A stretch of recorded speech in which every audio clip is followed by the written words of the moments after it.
salib-Mu memberi hidup baru. Kau telah selamatkanku, sungguh besar cinta-Mu yang mengajarkan kami, yang meneguhkan kami untuk melayani-Mu.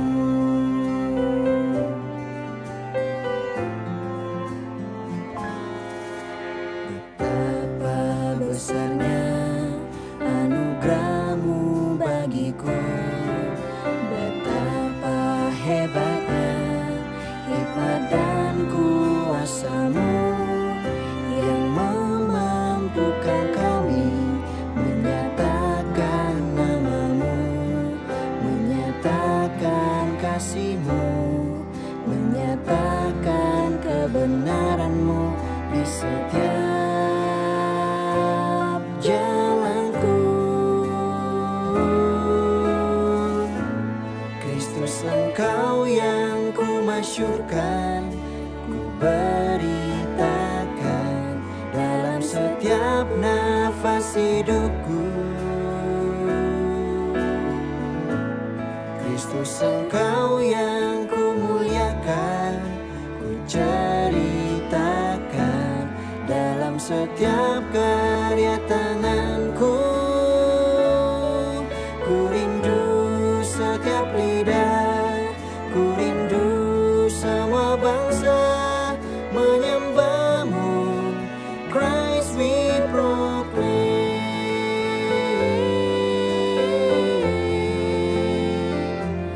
Christ we proclaim.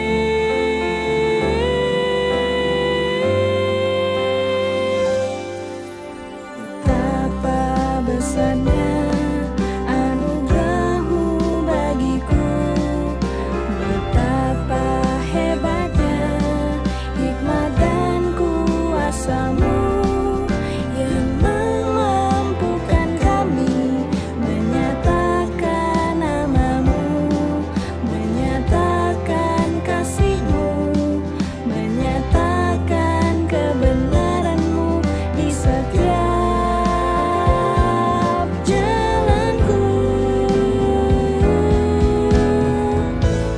Kristus, Engkau yang ku masyurkan, ku beritakan dalam setiap nafas hidupku. Kristus, Engkau yang ku muliakan, ku ceritakan dalam setiap karya tanganku.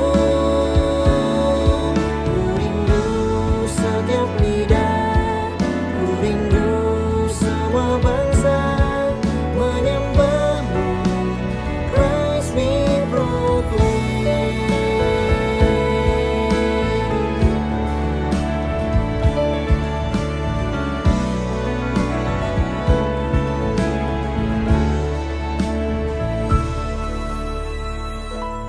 Kristus, Engkau yang ku masyurkan, ku beritakan dalam setiap nafas hidupku. Kristus, Engkau yang ku muliakan, ku ceritakan dalam setiap karya tanganku. Ku rindu setiap lidah, ku rindu semua bangsa menyembah-Mu. Christ we proclaim, Christ we proclaim.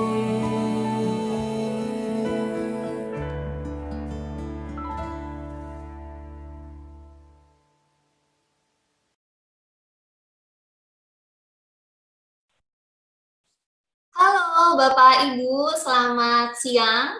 Juga kepada seluruh staf dan guru Dian Harapan Makassar, selamat datang di webinar series di seri yang pertama, di mana siang hari ini kita akan membahas atau mendengarkan bersama-sama mengenai living in a grey world.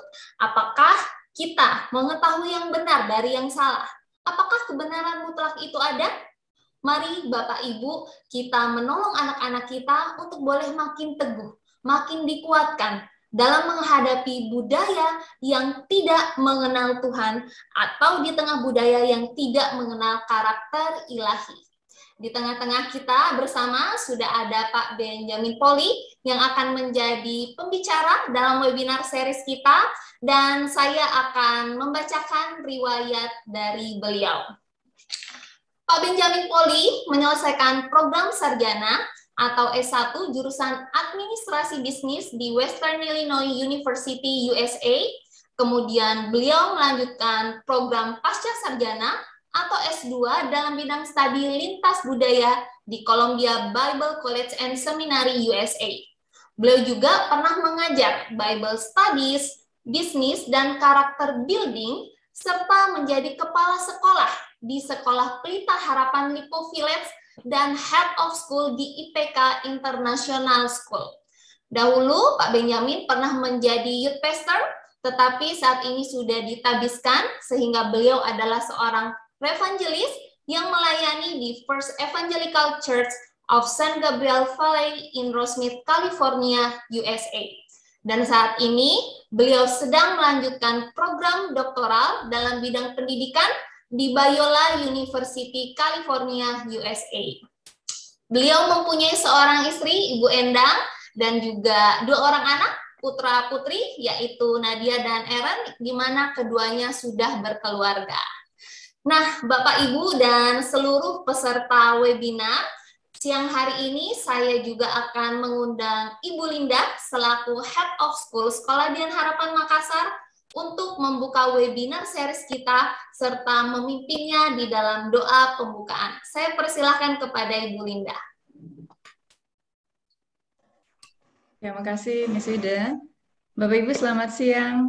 Bapak Ibu orang tua, mungkin juga ada tamu dari luar SDH, dan Bapak Ibu guru, juga rekan-rekan staf. Ya Pak Ben yang sudah ada. Selamat bertemu kembali ya Pak. Ya, Kayaknya 3 atau 4 tahun lalu gitu pernah melayani di Makassar. Ya, Bapak Ibu, kita bersyukur untuk waktu hari ini kita bisa bertemu secara virtual untuk belajar bersama tentang parenting lagi ya. Kita nggak pernah selesai belajar sebagai orang tua, dan bersyukur even during pandemic kayak begini kita masih bisa juga terus belajar ya Bapak Ibu. Dan kali ini webinarnya berseri, jadi ada 4 kali selama 1 bulan tiap minggu, dan ada materi yang dikupas, kemudian ada tanya jawab. Kami berharap para peserta bisa ikut terlibat, berpartisipasi, bertanya, dan memberi tanggapan, supaya webinarnya lebih bisa lebih banyak menolong. Kami percaya akan banyak hal yang dipelajari karena ada 4 kali nih ya pertemuannya, dan kiranya Tuhan menolong supaya kita kami guru-guru maupun Bapak Ibu orang tua terus dilengkapi di dalam zaman yang terus berubah gitu ya. Anak-anak terus bertumbuh, dan banyak sekali hal-hal yang mereka sebenarnya gumuli begitu, dan kita orang tua atau guru perlu terus belajar sehingga bisa menolong mereka. Untuk itu kita satu di dalam doa sebelum kita mulai meminta Tuhan menolong ya. Mari kita tundukkan kepala, kita berdoa. Bapa yang di sorga, kami datang siang hari ini mengucap syukur untuk penyertaan Tuhan yang sudah kami alami dari pagi sampai siang hari ini, dan kami boleh mendapatkan sebuah kesempatan kembali untuk boleh bersama-sama belajar, baik kami guru-guru dan staf, maupun sebagai orang tua dimanapun kami berada.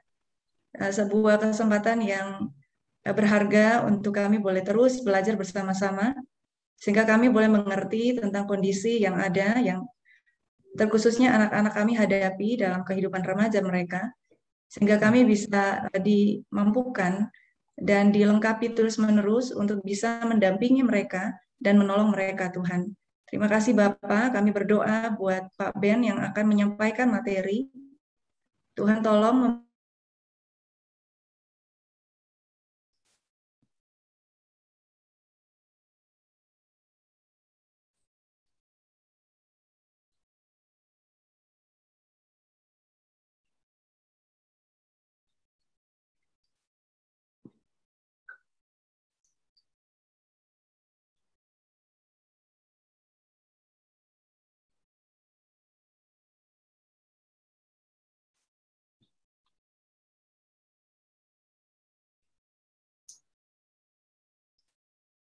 Iya, Bu Linda mungkin sedang terkendala sinyal.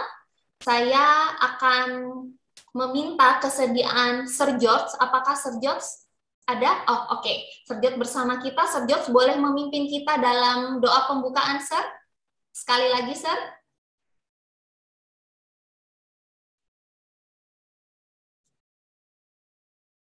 Boleh di-unmute dulu, Sir. Oh,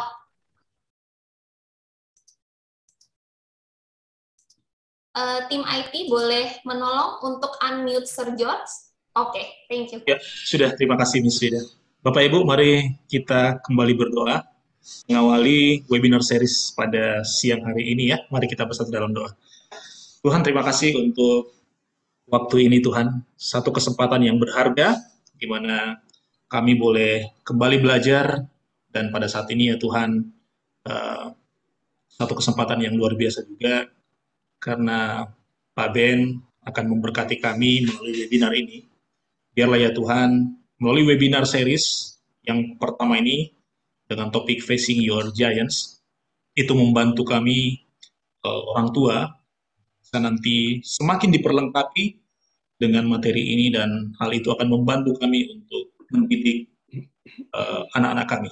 Terima kasih ya Tuhan, kami serahkan waktu ini ke dalam tangan-Mu. Engkau memberkati jaringan koneksi yang kami pakai, biarlah semuanya boleh berjalan dengan lancar dan baik, dan jalannya seminar ini juga berlangsung dengan baik. Terima kasih ya Tuhan. Secara khusus hamba-Mu, Pak Ben Poli, Engkau urapi, memimpin dengan Roh Kudus-Mu ya Tuhan, supaya Dia dapat membantu kami untuk semakin memahami peran kami sebagai orang. Terima kasih ya Tuhan Yesus.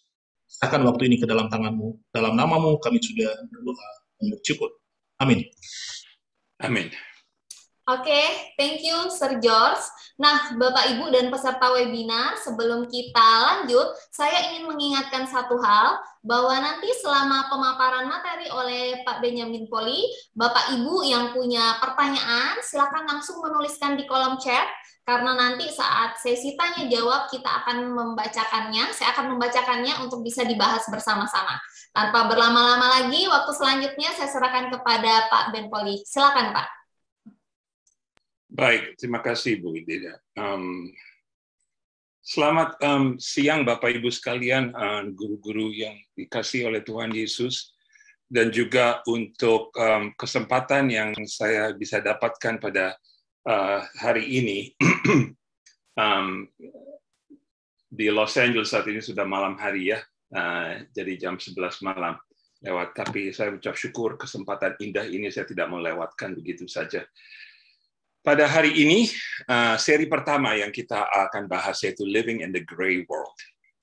Pertanyaan yang sering dilontarkan karena saya melayani juga di antara anak-anak muda, yaitu untuk menanyakan apakah perubahan ini terjadi, ya, menunjukkan adanya pergeseran di dalam keimanan di Kristus, di dalam Kristus. Dan itu yang kita lihat saat ini.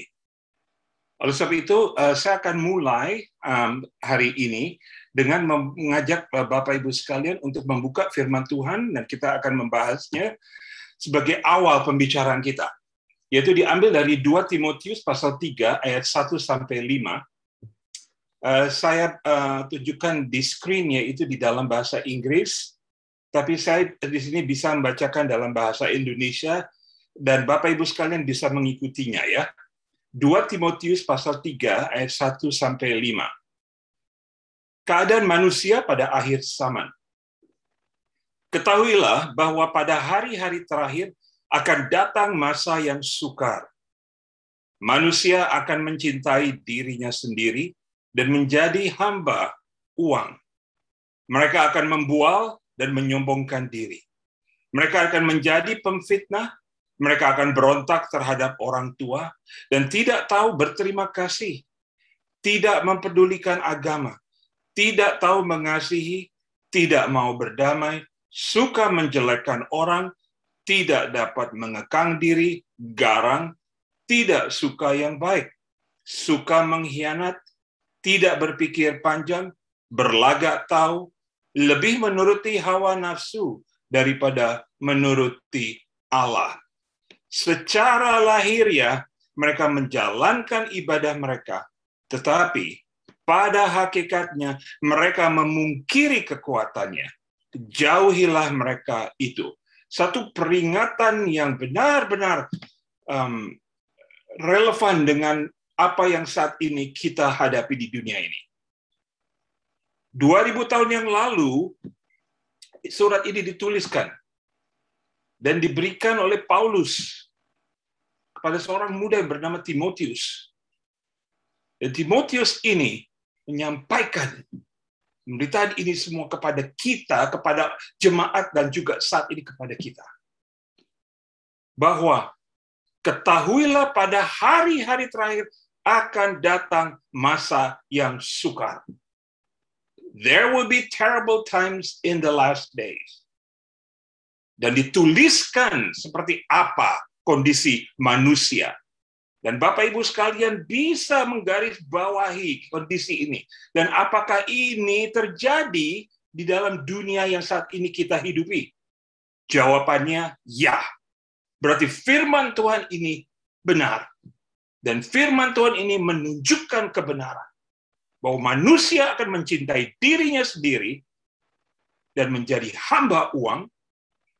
Mereka akan membual dan menyombongkan diri. Ya, dikatakan di ayat kedua ini, people will be the lovers of themselves, lovers of money, boastful, proud, abusive, disobedient to the parents, ungrateful, unholy, dan seterusnya. Itulah kondisi manusia. Mari, saudara sekalian, kita lihat bagaimana kondisi ini itu masuk, dan saya ambil contoh yaitu di dalam dunia pendidikan. Karena ini sudah terbukti di Amerika, di mana 20 tahun lebih, saudara sekalian, saya ikuti ini semua. Sejak kami pindah, saya dulu kuliah di Amerika, lalu kami pulang ke Indonesia 10 tahun, kita menikah, dan Tuhan memberkati kami dengan 2 anak. Lalu kemudian setelah melayani di Sekolah Pelita Harapan dan di IPK, saya terpanggil kembali untuk ke Amerika untuk melayani di ladang Tuhan di gereja, khususnya untuk anak-anak muda. Dan ini yang saya lihat karena saya masih pantau tentang pendidikan. Coba kita perhatikan apa yang terjadi. Terjadi penurunan yang begitu drastisnya sekali, saudara sekalian, yaitu decline of student faith at secular university or colleges. Katakan di sini, 59% no longer describe themselves as born again. Walaupun di negara yang menyatakan diri in God we trust, negara Amerika yang mendasari atas pengajaran Judeo-Christian di awal dari pendirian negara ini, apa yang terjadi? Pergeseran di dalam iman anak-anak muda itu makin lama makin kelihatan. 59% sudah menyatakan diri mereka tidak lagi menjadi orang Kristen yang sudah dilahirkan kembali. And that's a fallout rate almost 2/3. The Barna Group reported on the spiritual involvement of 20-somethings. The finding, only 20% of students who were highly church as teens remain spiritually active by age 29. Hanya tinggal 20% murid-murid, pelajar-pelajar ini yang dahulunya aktif waktu di dalam masa remaja di gereja, mereka hanya bisa mempertahankan itu semua sampai pada saat mereka berumur 29 tahun. Saya tidak tahu saudara, Bapak Ibu sekalian memiliki anak umur berapa. Tapi dari penelitian yang dilakukan di Amerika, lama-kelamaan ini warna kekristenan itu makin lama makin pudar. Kita tidak tahu akan apa yang terjadi 10 tahun kemudian dari tahun ini. Bapak Ibu sekalian, dan ini menjadi perhatian utama. Karena kami yakin kerinduan Bapak Ibu sekalian adalah suatu saat kalau anak-anak sudah lulus dari SMA, ingin rindu untuk dikirimkan ke Amerika. Lalu masuk ke universitas-universitas yang sekuler. Universitas-universitas yang terkenal. Tetapi yang Bapak Ibu sekalian tidak tahu, siapa yang mengajar di universitas itu, dan latar belakang mereka, profesor-profesor itu seperti apa. Ternyata ditemukan ini, liberal professors. A Washington Post article revealed that 72% of professors and instructors in colleges across the United States are liberal. Jadi mereka ini pengajar-pengajar, dosen-dosen yang ada di dalam universitas-universitas di Amerika ini sudah 72% lebih, yaitu berasal dari latar belakang yang menolak kekristenan. And that's a marked increase from just 20 years ago, when those who identify themselves as liberal was only 39%. Coba bayangkan. Jadi tidak heran anak-anak kita yang masuk ke dalam universitas-universitas tersebut, kalau mereka tidak kuat imannya, gampang sekali mereka untuk dipengaruhi pemikirannya. Ya, worldview mereka gampang sekali diputar-balikan. Yang dahulunya aktif di gereja, yang dahulunya sering ikut di dalam persekutuan, yang dahulunya ikut melayani, ketika berangkat dan masuk ke sekolah-sekolah di Amerika, tanpa mereka sadari, pemikiran mereka itu mulai dipengaruhi. Coba bayangkan sekalian. Selanjutnya, ditemukan bahwa lack of adequate spiritual grounding, ditemukan bahwa ada namanya gap kelemahan di dalam persiapan kerohanian anak-anak kita. Many Christian students have no idea why they believe what they believe.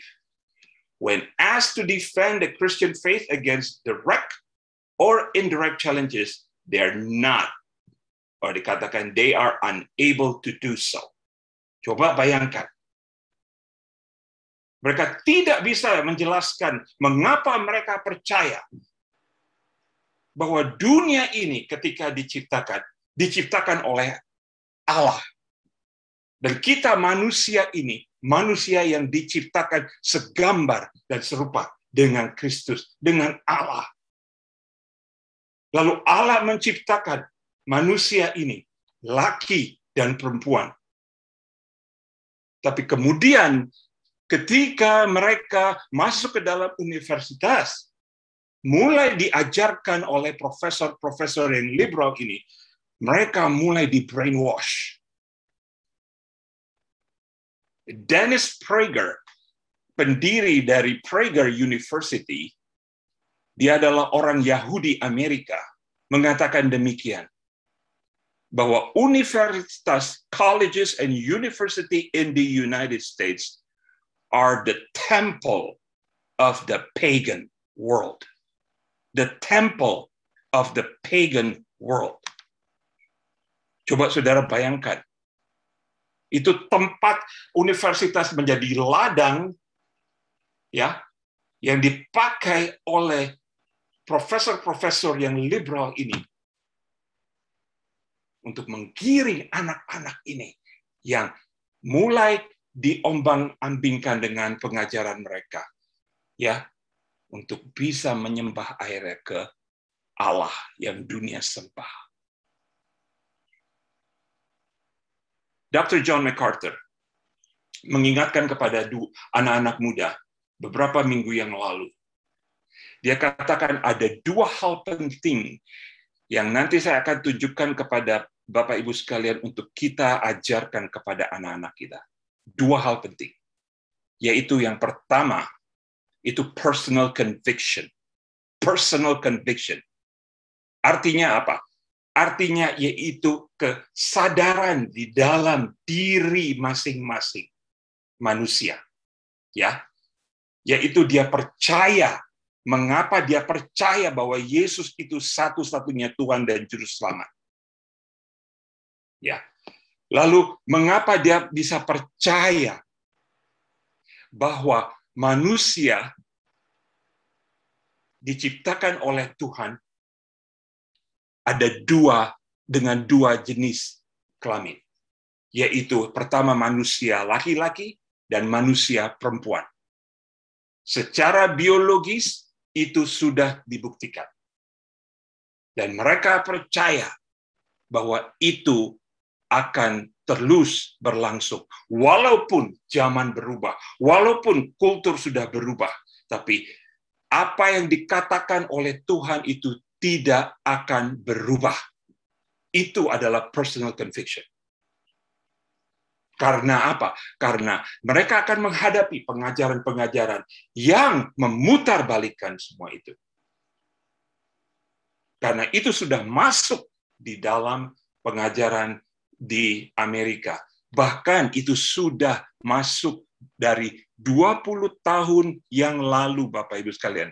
Lebih dari 20 tahun yang lalu. Untuk anak-anak dari sejak kecil, dan bahkan ini sudah dipraktekkan di sekolah, di public school, di seluruh Amerika, untuk mengajarkan,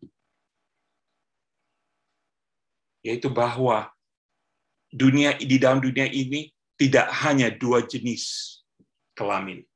Itu bisa lebih dari 2. Coba bayangkan.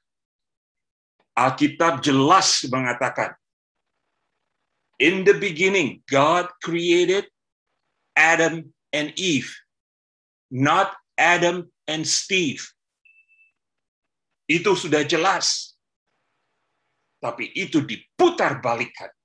Dan iblis itu luar biasa sekali, berani untuk menantang akan ciptaan Tuhan dan otoritas Tuhan. Nah, ini pentingnya, yaitu yang pertama, personal conviction. Sehingga tidak gampang untuk berubah.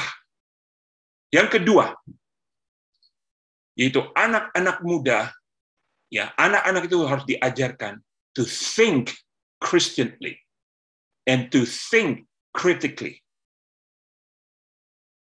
Think Christianly berarti yaitu berpikir sesuai dengan apa yang Tuhan pikirkan. Dan bisa melihat bahwa kebenaran itu hanya satu, yaitu di dalam Tuhan. All truth is God's truth. Karena hanya satu yang pernah mengatakan bahwa I am the way, the truth, and the life, yaitu Yesus Kristus sendiri. Dan kalau dia sudah katakan itu, berarti dia benar. Itu mutlak, itu punya otoritas, dan itu tidak akan ada yang bisa merubah. Walaupun zaman, walaupun budaya berubah. Tapi perkataan Yesus itu tidak berubah. Dan ini membantu untuk anak-anak untuk bisa memikirkannya sesuai. Karena apa? Karena pemikirannya itu sesuai dengan Roma 12 ayat 1 sampai 2. Dikatakan apa? That is being transformed by the renewing of your mind. Kita itu mesti harus dirubah. Pemikiran kita itu kembali berada di bawah kebenaran firman Tuhan. Sehingga walaupun orang lain mengatakan yang sesuatu yang kedengarannya benar, kedengarannya, tapi itu hanya kebenaran, bukan kebenaran. Ya, itu hanya sekedar opini dari seseorang. bukan sesuatu kebenaran yang mutlak dari firman Tuhan. Jadi tidak gampang untuk anak-anak ini dipengaruhi oleh pengajar-pengajar di universitas-universitas yang liberal. Nah, saya katakan ini bukan berarti bahwa, wah kalau kayak gitu mendingan Pak Ben, anak saya dikirim ke universitas atau college Kristen aja supaya belajar. Belum tentu. Karena kalau Bapak Ibu sekalian tahu di Amerika, di sekolah-sekolah Kristen pun, universitas colleges Kristen pun, itu sudah mulai bergeser.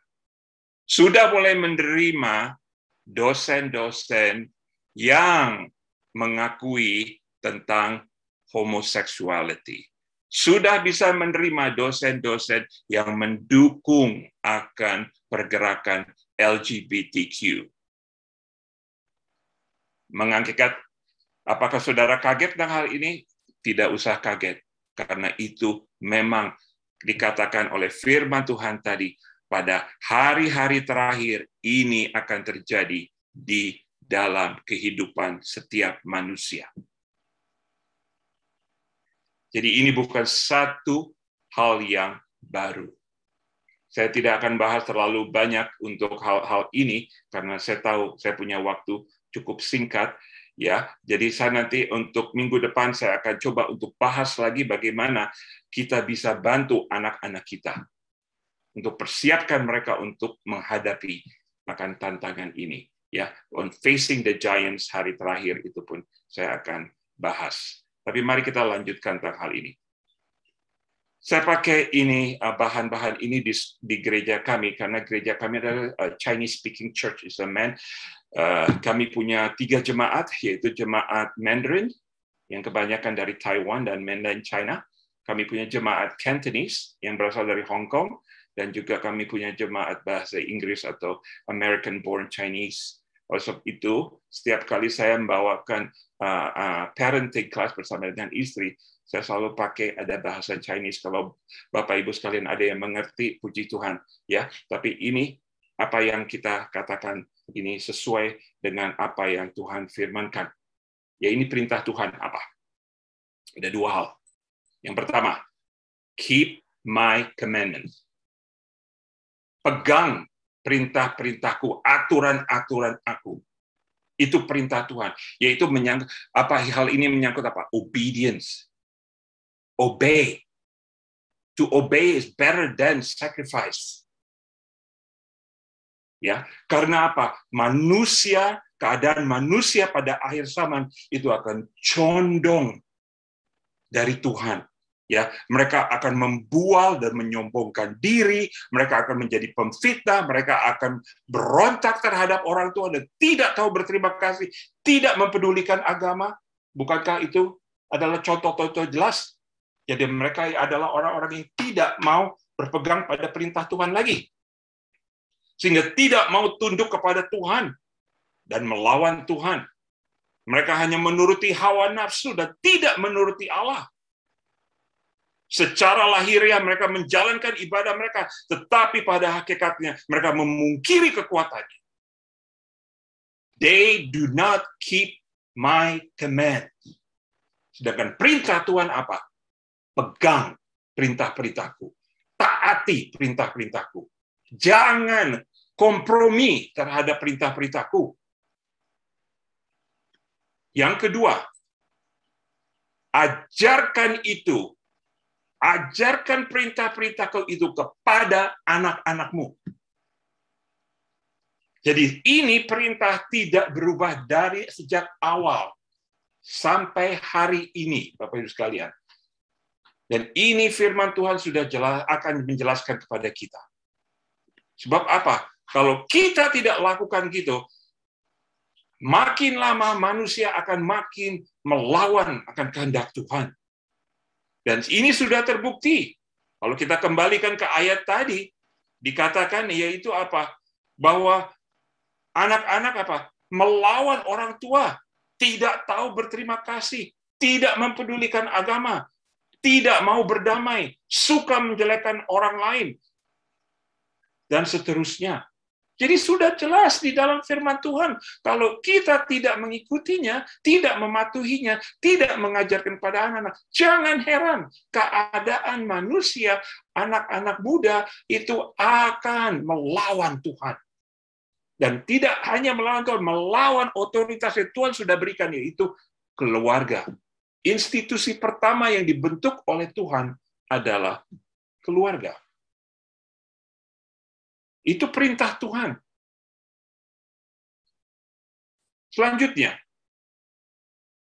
ini yang saya mau ajak Bapak Ibu sekalian untuk buka firman Tuhan dari kitab Ulangan pasal ke-6 ayat 4-7.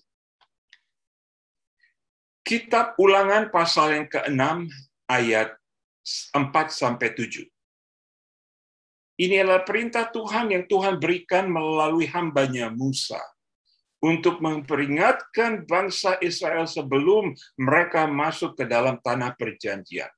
Diulang-ulang kembali apa yang Tuhan perintahkan supaya mereka ingat, tapi yang dimaksudkan oleh Musa yaitu agar supaya itu firman Tuhan, perintah itu ada terlebih dahulu di dalam hati setiap orang tua. Ya. Kalau saya boleh saya tuliskan itu di dalam bahasa Inggris, saya akan bacakan di dalam bahasa Indonesianya. Kitab Ulangan pasal ke-6 ayat 4-7.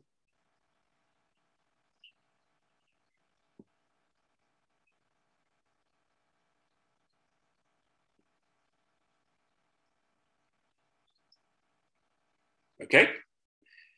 Dengarlah hai orang Israel, Tuhan itu Allah kita. Tuhan itu esa. Kasihilah Tuhan Allahmu dengan segenap hatimu, dan dengan segenap jiwamu, dan dengan segenap kekuatanmu. Apa yang kuperintahkan kepadamu hari ini, haruslah engkau perhatikan. Haruslah engkau mengajarkannya berulang-ulang kepada anak-anakmu, dan membicarakannya apabila engkau duduk di rumahmu, apabila engkau sedang dalam perjalanan, apabila engkau berbaring, dan apabila engkau bangun. Tolong perhatikan di sini. Yang pertama, yaitu yang Bapak Ibu sekalian harus pegang dengan teguh. Keyakinan, personal conviction. Yaitu apa? The Lord is the one and only God. Cuma hanya satu. Dan dia adalah Allah yang esa. Tidak ada Allah lain. Saudara harus percaya dan pegang ini sebagai your personal conviction. Karena apa? Ini akan ditantang di dalam masa, di dalam budaya, ya, di dalam kehidupan lingkungan yang mempertanyakan tentang hal ini. Apakah benar hanya cuma ada satu Allah? Apakah ada kemungkinan Allah lain? Tapi firman Tuhan itu jelas, yaitu yang pertama. The Lord is the one and only God. Yang kedua, dikatakan di sini, love the Lord your God. Kasihilah Tuhan Allahmu with all your heart, with all your soul. Love Him with all your strength. Itu diulang kembali oleh Yesus Kristus saat dia ada di dalam dunia ini. Sebagai hukum kasih. Love the Lord your God with all your heart, with all your soul. Ya. Lalu yang ketiga di sini dikatakan, the commandment that I give you today. Nah, ini ada sedikit perbedaan dengan terjemahan di dalam bahasa Indonesia. Coba perhatikan di ayat yang ke-6. Di dalam bahasa Indonesia dikatakan, apa yang kuperintahkan kepadamu pada hari ini haruslah engkau perhatikan. Sedangkan di dalam bahasa Inggrisnya, ini dikatakan lebih jelas lagi. The commandments I give you today must be in your hearts. Jadi maksudnya apa? Yaitu hendaklah kasih kepada Allah dan pengakuan bahwa Allah itu hanya satu, itu mesti ada di dalam hati setiap orang tua. Karena hal ini penting sekali, nanti kita akan bahas. Tapi ini harus saudara yang mendengarkan akan webinar hari ini. Apakah saudara sudah pasti memiliki akan kasih Tuhan dan mengakui bahwa Tuhan itu adalah satu-satunya Tuhan dan Juru Selamat saudara? Kalau hari ini saudara masih ragu tentang hal ini, mungkin ini adalah kesempatan agar supaya saudara sendiri punya keyakinan yang teguh, personal conviction. Sebelum ini nanti kita ajarkan kepada anak-anak kita. Yaitu pastikan ada kasih Allah, pastikan ada Kristus yang sudah hidup di dalam hidup saudara sebagai Tuhan dan Juru Selamat saudara. Sebab apa? Yang Tuhan ingin ajarkan itu, yang Tuhan ingin beritahukan kepada kita dan Tuhan perintahkan kepada kita, yaitu sesudah saudara itu pegang perintah Tuhan itu, pegang kasih Tuhan itu, memiliki kasih Tuhan itu di dalam hidup saudara, dan ajarkan itu kemudian. Sebagai responsnya itu, yaitu harus kita ajarkan kepada anak-anak kita. How, when, where, itu ajarkan anak itu verbally, kapan, anytime, di mana tempatnya, anywhere. Mari kita lihat, coba kita dissect ya bahasan ini, oke? Dikatakan oleh perintah Tuhan ini, you must teach this to your children, oke? Kembali kepada Ulangan pasal 6 ayat 7b, dikatakan you shall teach them diligently to your children. Diligently. Ya, itu harus benar-benar saudara ikut lakukan itu dengan ketaatan. Diligently. Jadi tidak hanya setengah-setengah. Ya, kita harus benar-benar ajarkan anak itu untuk terus taat kepada Tuhan. Talk about them when you are at home. Bicarakan itu. Ketika mereka ada di rumah bersama dengan Bapak Ibu sekalian, ajak bicara.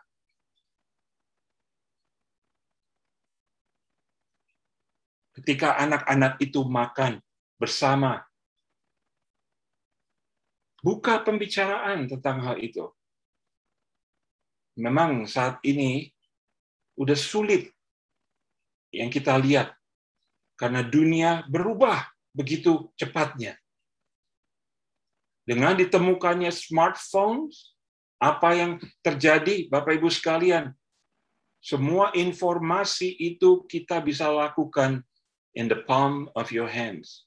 Kita bisa kontrol di dalam tangan kita. Ya. Semua orang sudah memiliki namanya smartphone.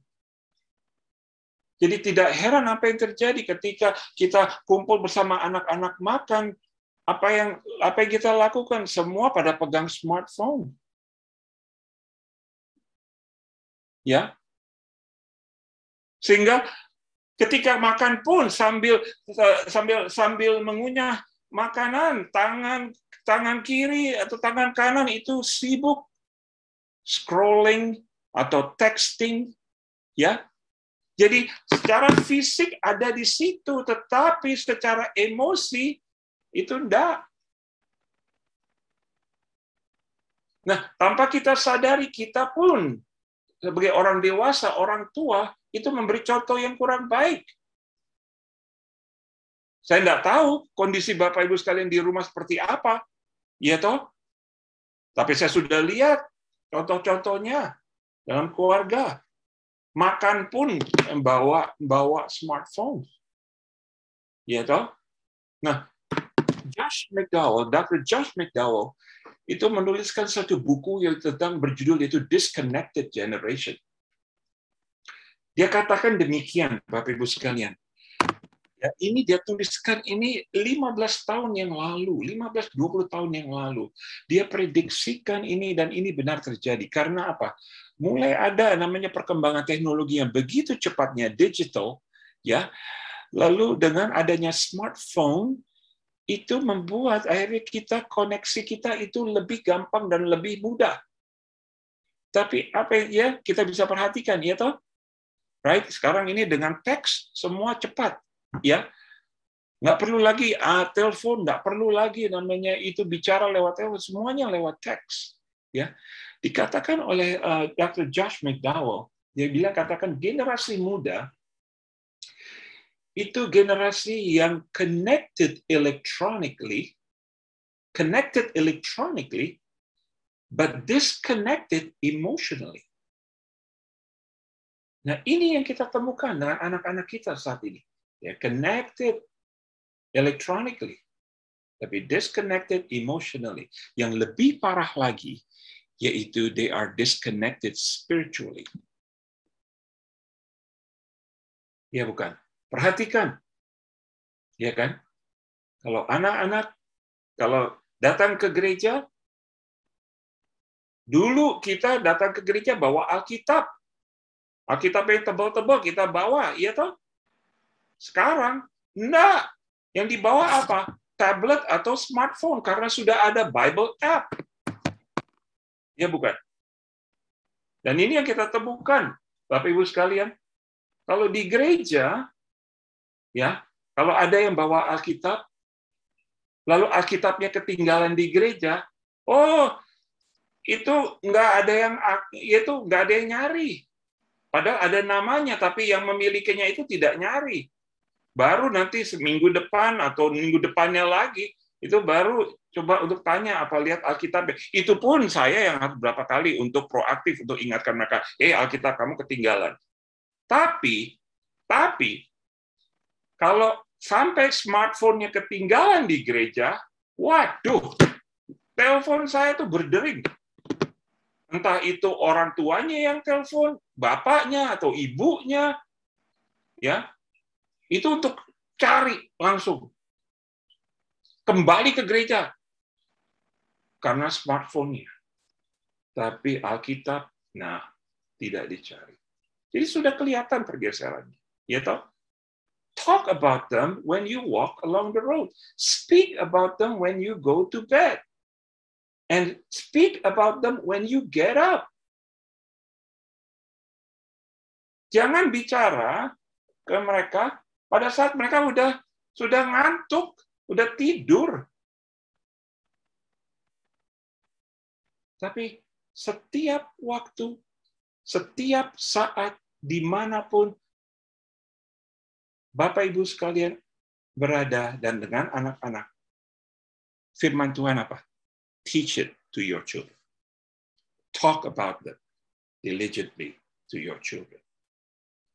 Karena itu adalah perintah Tuhan. Nah, the truth needs to be there. Ya, the truth.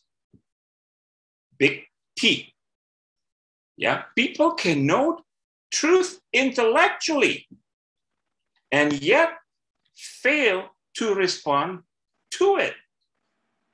Jadi secara intelektual, ya, dia akui, dia tahu itu kebenaran, ya, tetapi itu tidak merupakan bagian dari kehidupan orang tersebut. Coba bayangkan. Jadi itu hanya sekedar profess. Ya, profess itu artinya apa? Hanya mengakui di dalam mulut karena dia pikir ya benar. Secara intelek saja hanya ada di dalam pikiran, tapi tidak itu turun menjadi personal conviction di dalam hatinya. Dan bagaimana mereka bisa respons terhadap kebenaran itu kalau mereka sendiri tidak memilikinya. Oke, jadi ini ada bedanya antara to profess And to possess. Profess itu hanya untuk kita akui dengan mulut kita. Tapi possess itu berarti kita memiliki. Ya toh? Nah, ini dibahas oleh Tuhan Yesus. Sebagai bagian dari khotbah di bukit di Matius pasal 7, waktu dia bicara tentang pengajar-pengajar sesat. Mereka ini adalah orang-orang yang hanya yaitu apa?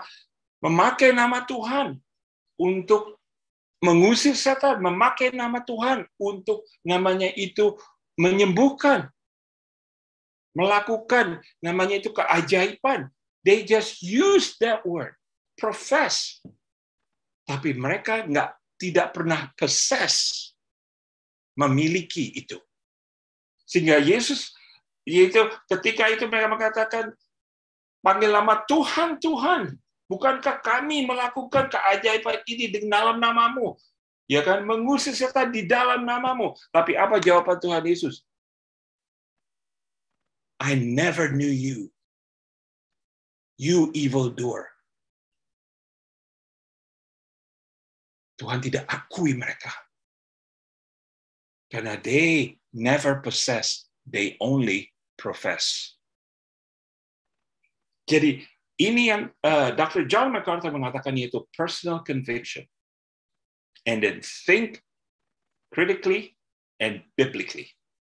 Itu semua harus kita miliki. Tidak cuma kita hanya bisa bicara aja secara intelek. Dan itu hanya opini kita. Tanpa menjadi bagian di dalam kehidupan kita. Communications, ya, itu penting sekali antara suami dan istri. Parents, you are the model and your children learn from you. Seperti dikatakan juga di Matius pasal 7, ya, buah yang baik dan buah yang tidak baik. Pohon yang baik itu akan menghasilkan buah yang baik, tapi pohon yang tidak baik akan menghasilkan buah yang tidak baik. Dan buah ini akan jatuh tidak jauh dari pohon. Sudahkah Bapak Ibu sekalian sebagai di dalam keluarga, sebagai suami istri, memiliki komunikasi antara satu dengan yang lainnya? Karena apa? Anak-anak kita itu memperhatikan kita dan belajar dari kita dan mencontoh dari kita. Nah, ini penting komunikasi ini, karena komunikasi yang terutama yaitu apa? Komunikasi yang harus kita lakukan terhadap istri dan juga selanjutnya kepada anak-anak kita. Nah, ini yang saya cuma untuk bagikan sebagai bagian yang terakhir. Ya, itu kepada kita sebagai orang tua. Yaitu kita diminta untuk be a good listener and show interest. Ya, be a good listener. Jadilah pendengar yang baik dan tunjukkan bahwa saudara itu ingin tahu, ingin mendengar apa yang anak-anak kita itu alami atau rasakan.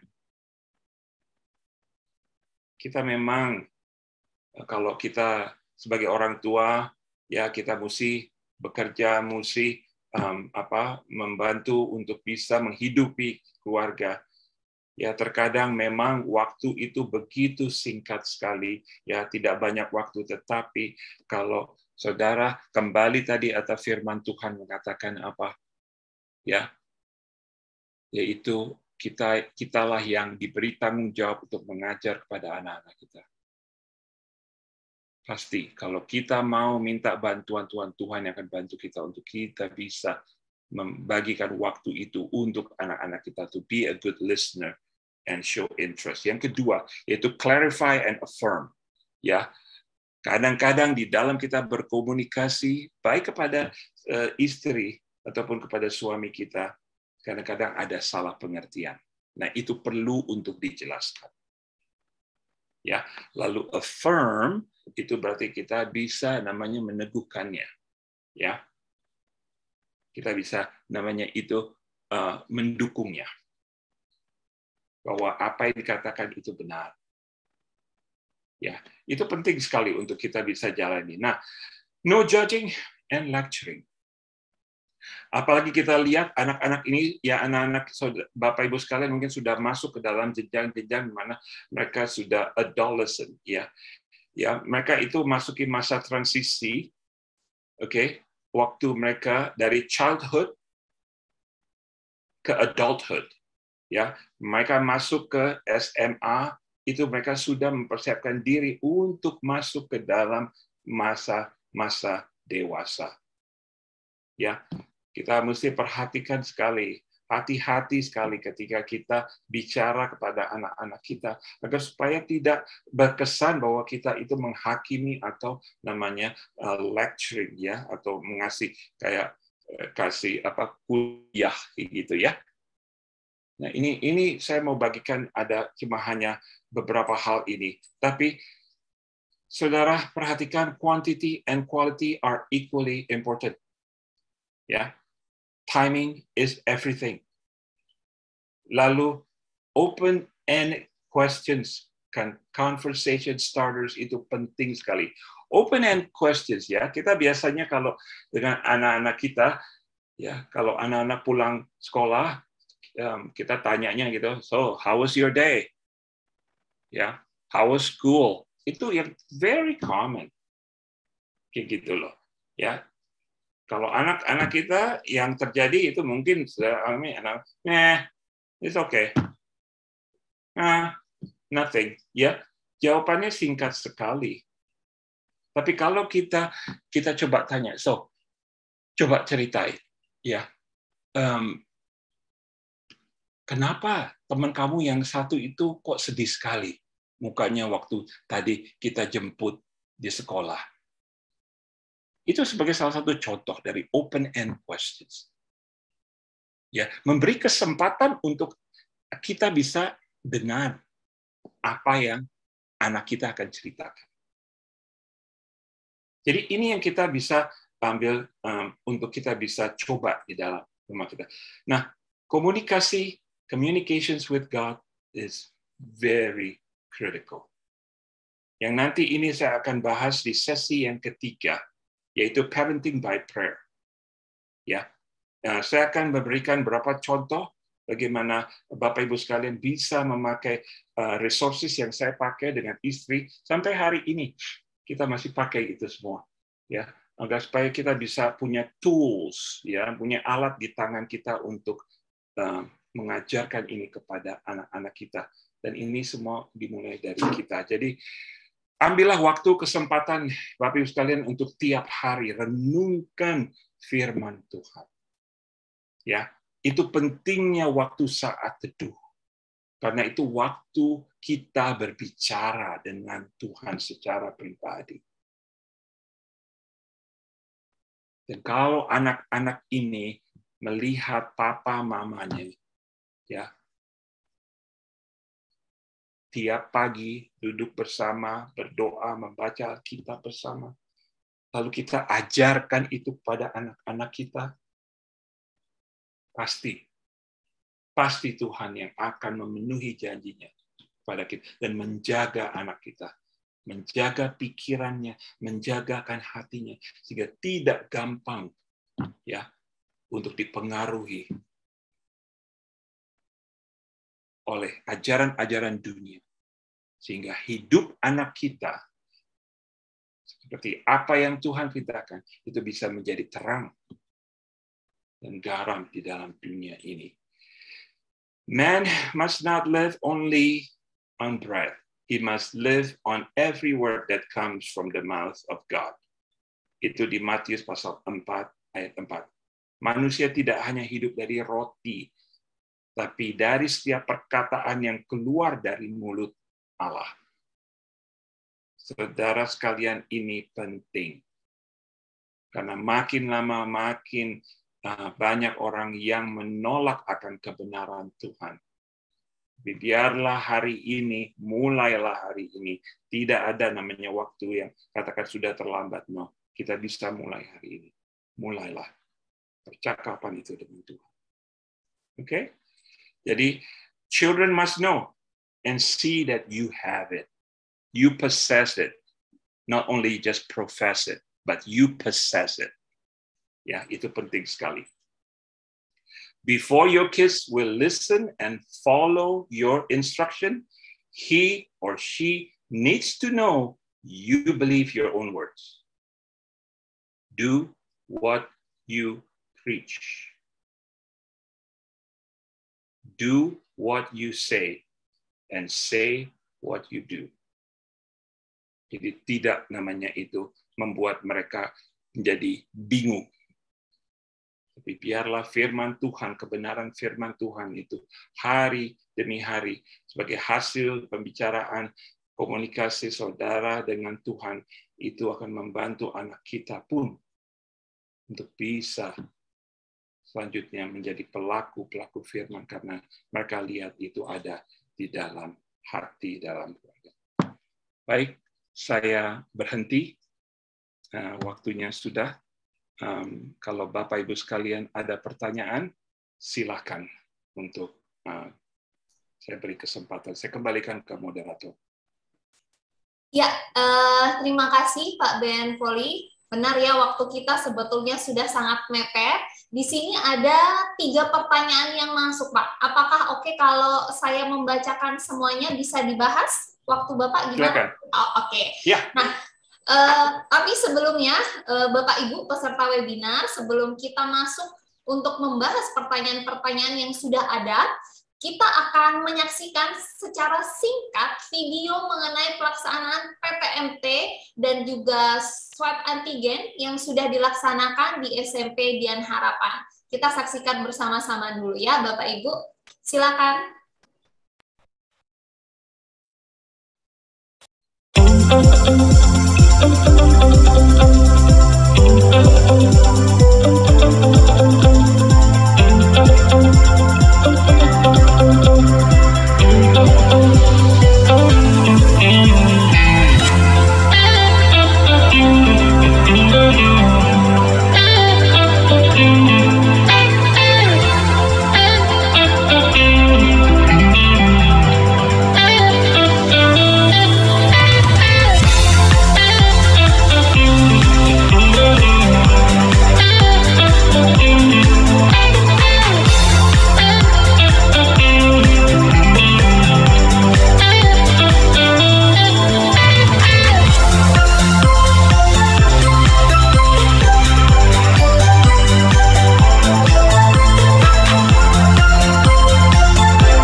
Itu tadi ya Bapak Ibu ya, sekilas video mengenai tes swab antigen yang sudah dilaksanakan oleh SMP Dian Makassar.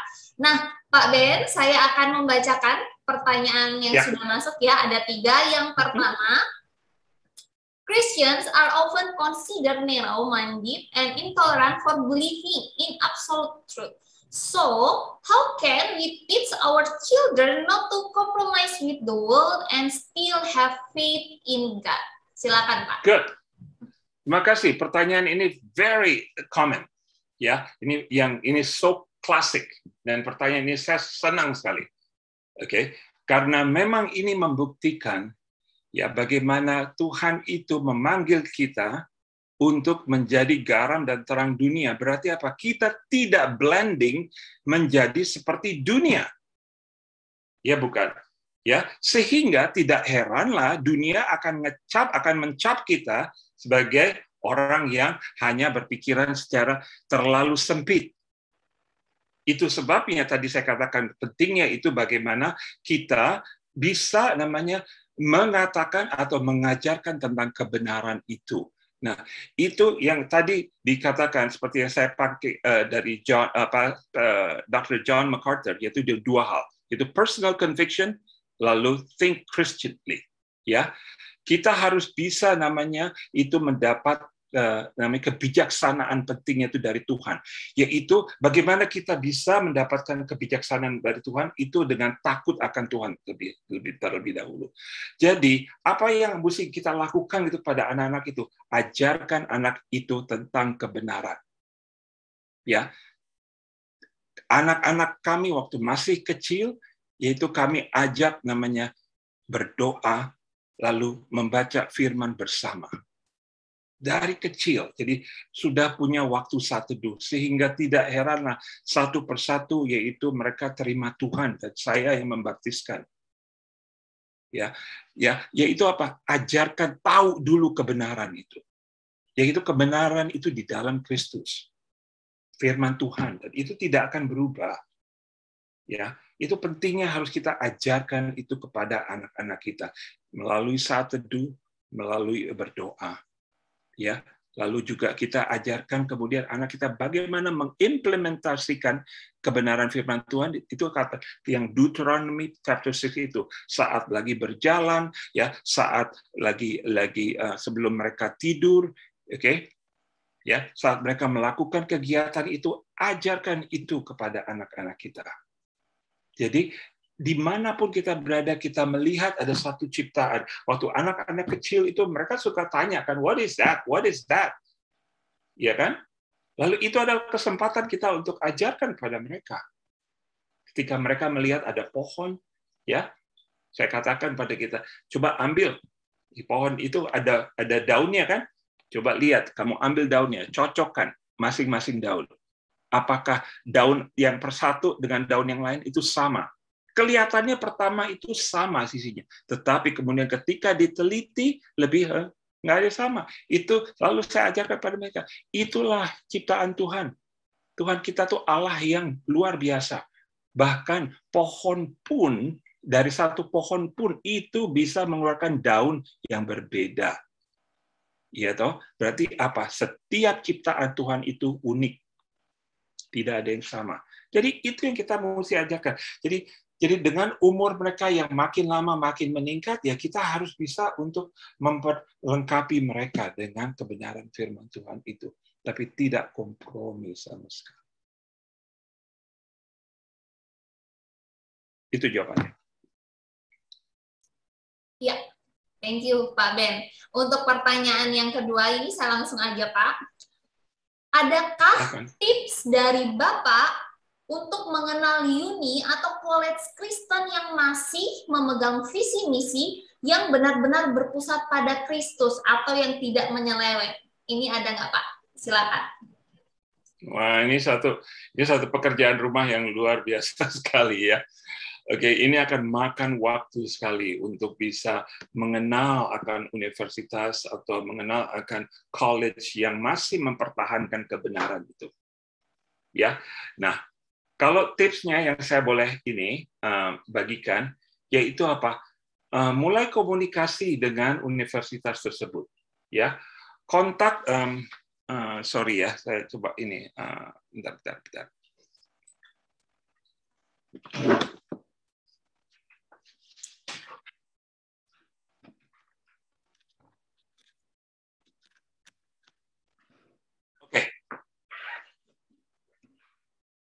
Jadi yang bisa dilakukan yaitu kontak universitas tersebut, ya komunikasi dengan bisa melalui email atau apa, ya.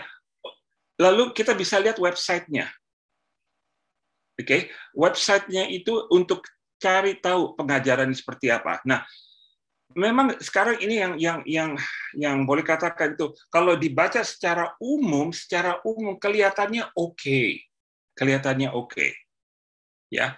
Tetapi kalau saya boleh bagikan kontak dengan hamba Tuhan yang ada di sekitar sekolah tersebut, ya toh, mereka pasti tahu.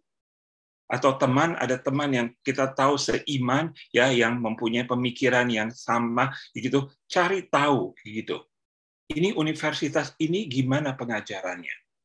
Karena memang kalau kita hanya melihat di website secara umum, kelihatannya semua sama. Ya, mereka punya doktrinnya itu, tapi kemudian saudara perhatikan pengajarannya itu, lalu mulai mereka masukkan namanya. Contohnya, oke, universitas yang namanya sudah mulai menerima namanya itu diversity, ya, inclusiveness, yaitu tentang racial issue kayak gitu. Itu mungkin kita mulai pikir ini siapa yang mengajarkan tentang ini, ya, karena apa? Ini sudah masuk ke dalam universitas Kristen, oke. Yang saya sendiri, karena saya ada di Universitas Kristen, saya ada di Biola University, jadi saya tahu, ya, pengajarannya itu seperti apa, ya. Tapi kalau kita tidak hati-hati, ya, kita ini terkadang kita tidak tahu latar belakangnya itu semua. Nah, itu yang tanpa kita sadari kita bisa terjerumus di dalam. Jadi saya minta kalau bisa hubungi dengan orang-orang yang ada di sekitar itu, hamba Tuhan yang ada di sekitar situ, untuk tanya dengan mereka, ya, bagaimana kondisi sekolah tersebut.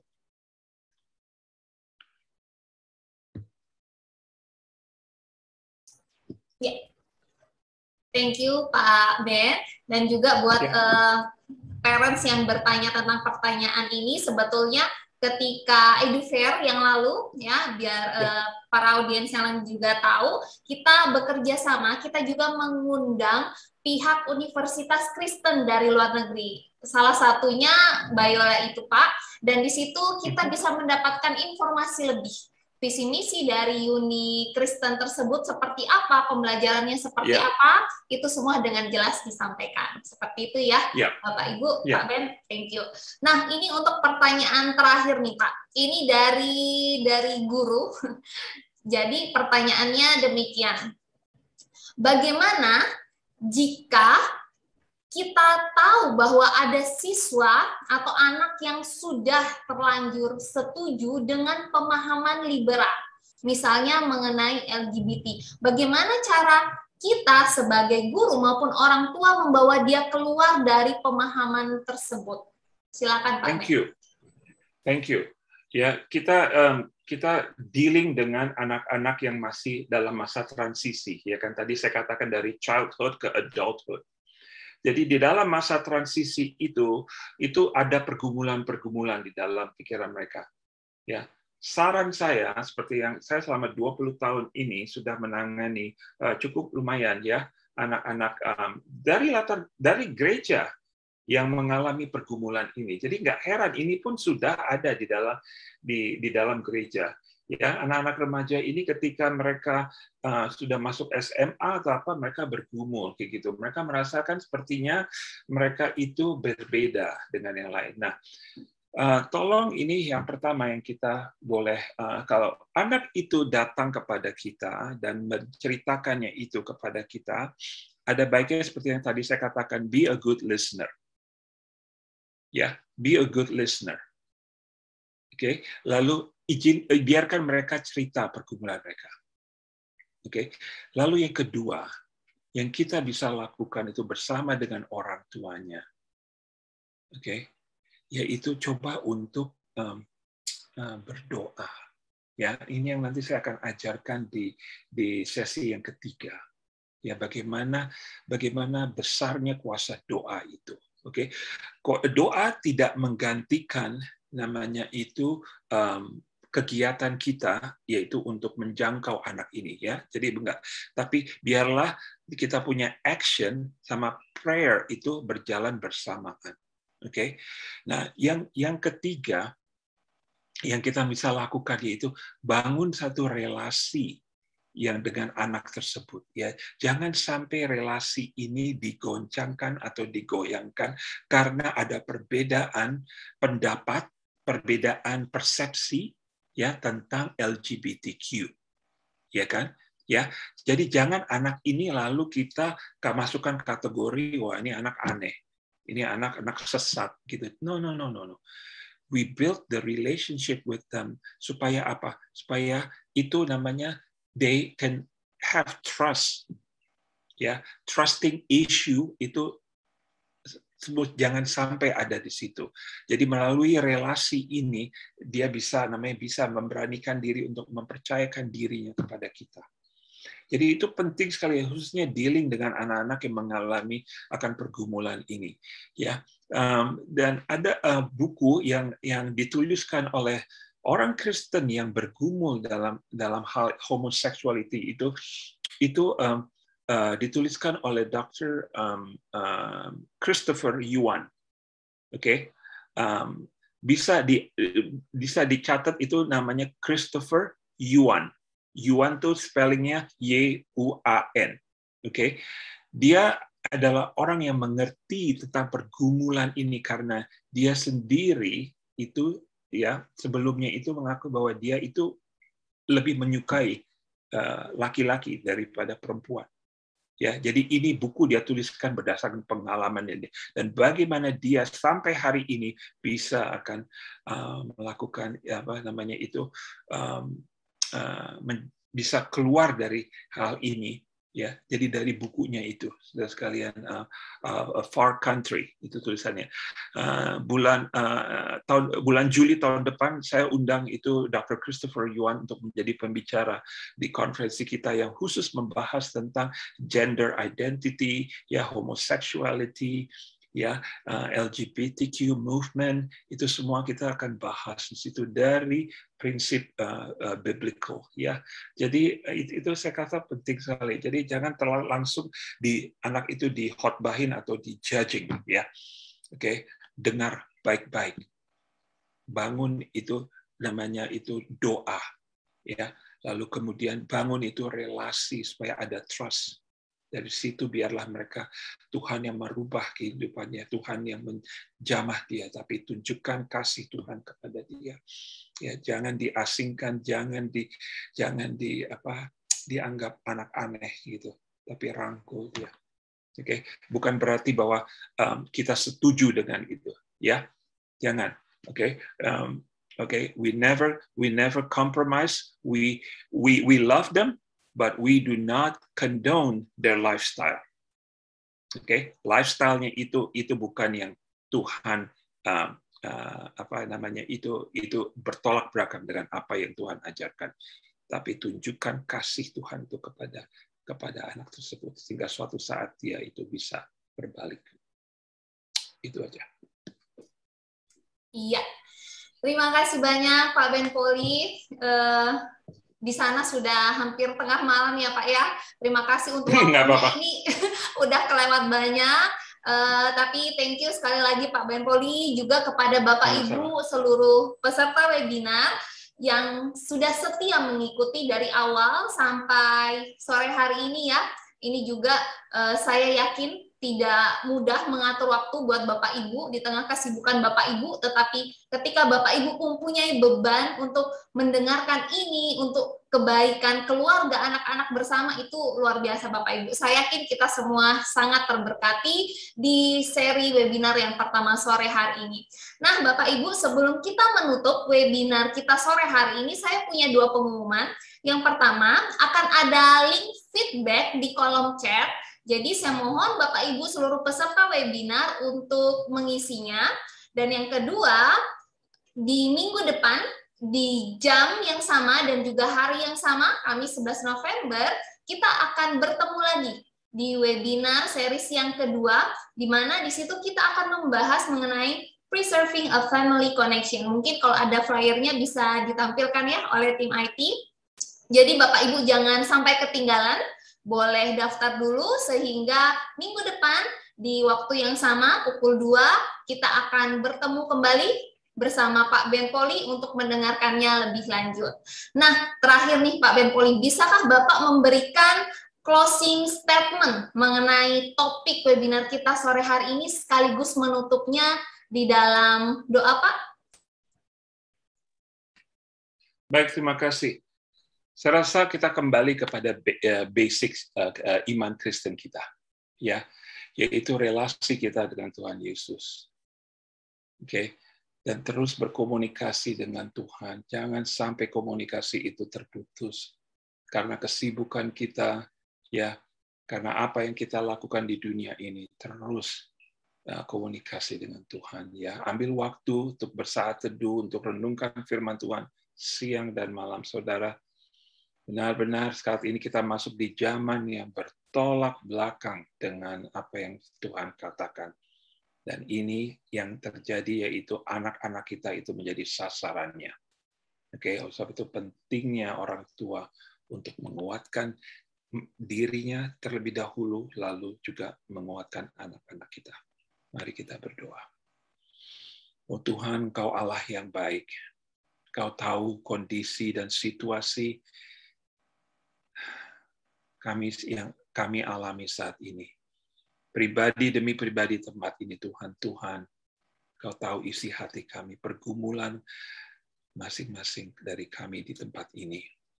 Kami yakin dan percaya firman Tuhan itu tidak akan kembali dengan sia-sia, tapi akan membantu kami untuk bertumbuh dan juga lebih bisa berdiri dengan teguh melawan akan tantangan budaya, melawan tantangan atas kebenaran firman Tuhan, sehingga Bapa, kami bisa ditemukan sebagai hamba-hamba yang setia, yang selalu bersandar pada Engkau, yang selalu berdiri di atas kebenaran firman-Mu, dan yang selalu berkomunikasi dengan Engkau.